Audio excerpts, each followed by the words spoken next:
দুর্গা মা আসছেন। মানুষ যখন মায়ের আগমনে কোমর বেঁধে নেমে পড়েছে, ঠিক তখনই অপরদিকে ধরিত্রী মাতার বক্ষে দুই দেশ জুড়ে সাংঘাতিক সংঘাতে লিপ্ত হয়েছে। এক অভিশপ্ত দুপুরে কাশ্মীরের পাহেলগাঁও জঙ্গলি হানায় মায়ের কোল থেকে কেড়ে নেয় প্রায় ২৬ জন মায়ের সন্তানকে। এরই পর শুরু হয় অপারেশন সিঁদুর। ধীরে ধীরে সংঘাতের বিরতি হয়, আবারও জেগে ওঠে মানুষের মনে মায়ের আগমনের বার্তা। কিন্তু মায়ের আগমন ও গমনের বাহন ইঙ্গিত দেয় পরবর্তী সময়ে কী ঘটতে পারে।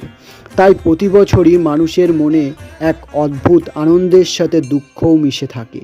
শাস্ত্রমতে এবছর মায়ের আগমন ঘটবে গজ বা হাতির পিঠে বসে, যা মর্তলোকে সুখ, শান্তি, সমৃদ্ধি নিয়ে আসে এবং কি অতিবৃষ্টি ও অনাবৃষ্টিও নিয়ন্ত্রণ করে থাকে। আর এভাবেই মায়ের আগমন ঘটে।